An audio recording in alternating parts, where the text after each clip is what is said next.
No matter how they did it, whether they were drunk or high or whatever, you gave up your man card. You need therapy. In a recent interview that set the internet ablaze, actor Terrence Howard made explosive allegations about Sean Diddy Combs, shedding light on what he claims were predatory behaviors within the entertainment industry.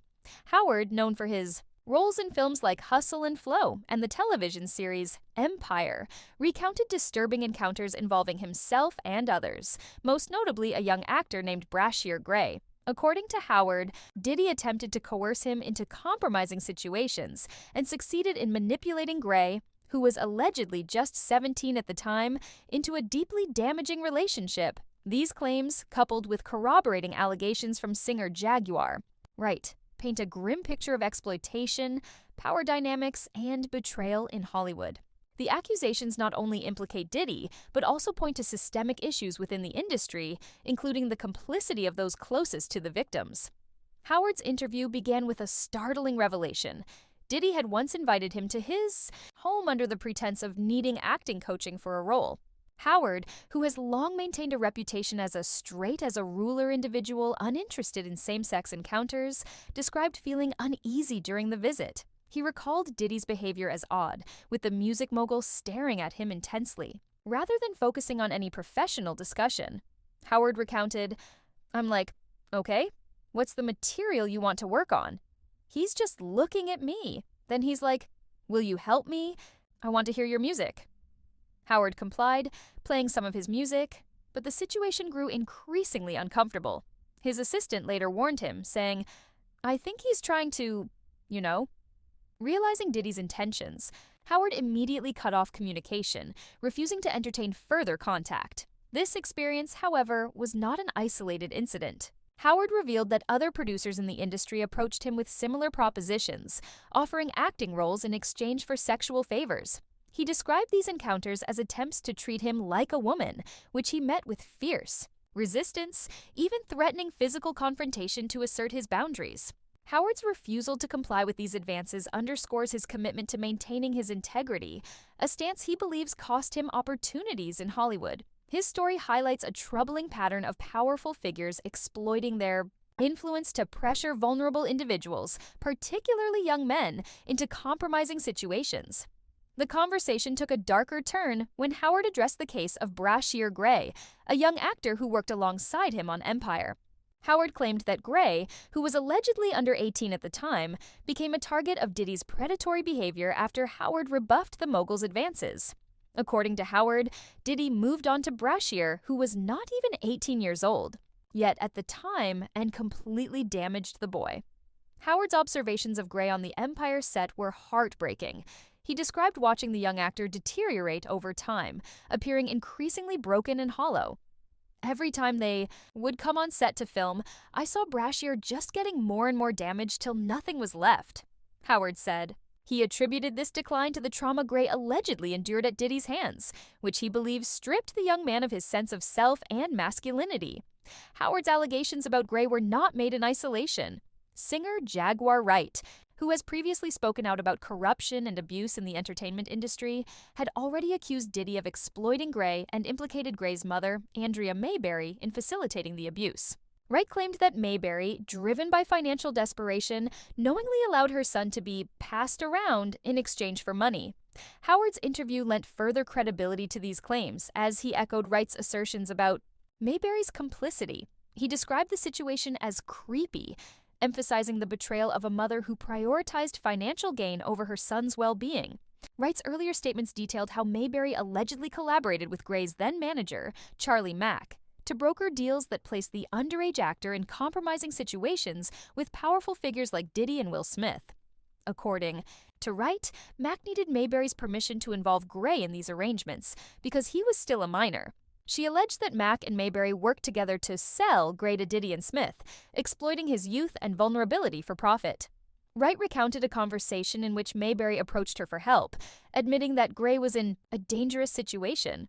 Wright advised Mayberry to remove Gray from Mack's influence and relocate him to Chicago for safety, but Mayberry allegedly ignored the advice, allowing the abuse to continue. Wright's frustration was palpable as she condemned Mayberry, calling her a dealer who snitched on others to secure her own financial stability. She also criticized Mayberry's memoir, which Wright claimed was filled with lies about her journey from poverty to raising a superstar son. Howard's commentary on Gray's situation extended beyond the specifics of Diddy's actions to a broader critique of masculinity and power in Hollywood. He introduced the concept of a man card, a metaphorical representation of a man's dignity and autonomy. Howard argued that succumbing to predatory advances, whether out of fear, ambition, or coercion, results in the permanent loss of this man card. He stated, "When you give up that man card, you don't get that back. You lose some spiritual energy that has always been pushing through." Howard suggested that Gray, like others who attended Diddy's infamous parties, was punked out and pimped out by a desire for fame or acceptance, leaving him spiritually and emotionally shattered. This perspective, while controversial, reflects Howard's belief that compromising one's integrity for external gain has profound and lasting consequences. Howard's remarks about masculinity also touched on racial dynamics in the industry. He argued that Hollywood often portrays black men as effeminate or powerless, stripping them of their strength to fit a specific narrative. With the new formula, most men are made to be effeminate and not have their power or sense of strength, he said. They allow white men to be strong, but not when it's a black man.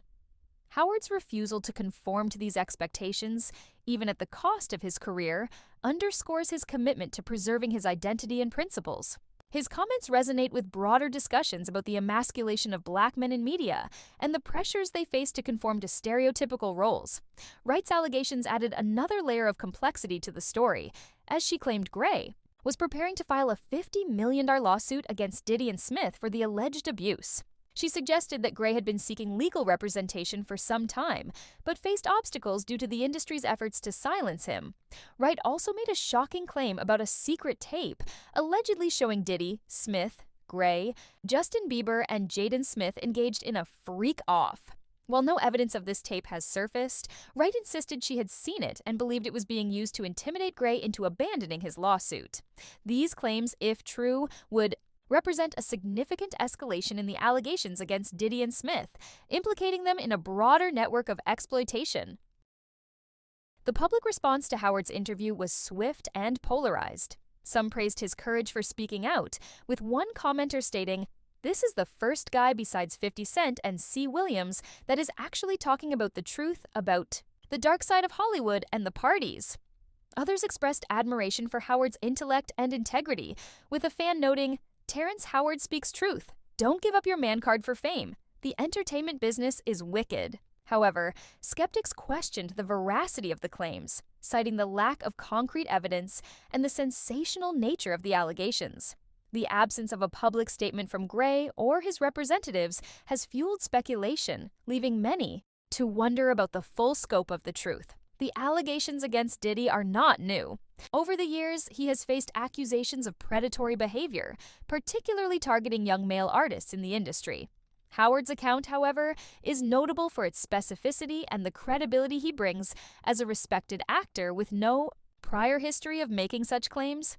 His decision to speak out, despite the potential backlash, suggests a desire to expose what he perceives as a pervasive culture of abuse. Similarly, Wright's willingness to name names and provide detailed accounts reflects her commitment to advocating for victims, even at the risk of her own reputation. The broader implications of these allegations extend beyond Diddy and Gray to the systemic issues within the entertainment industry.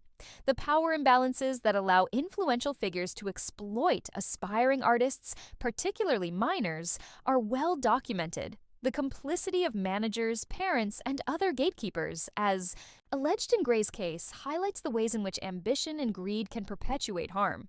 Howard's concept of the man card may be controversial, but it raises important questions about the psychological and emotional toll of such exploitation, particularly on young men navigating an industry that often demands conformity and submission. As the story continues to unfold, the public awaits further developments, including any potential legal action from Gray or additional corroboration of the claims.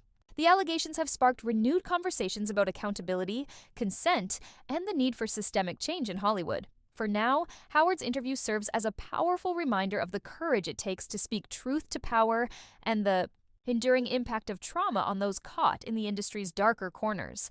Whether Gray's story will lead to justice or remain another cautionary tale of Hollywood's underbelly remains to be seen, but the voices of Howard and Wright have ensured that it will not be forgotten.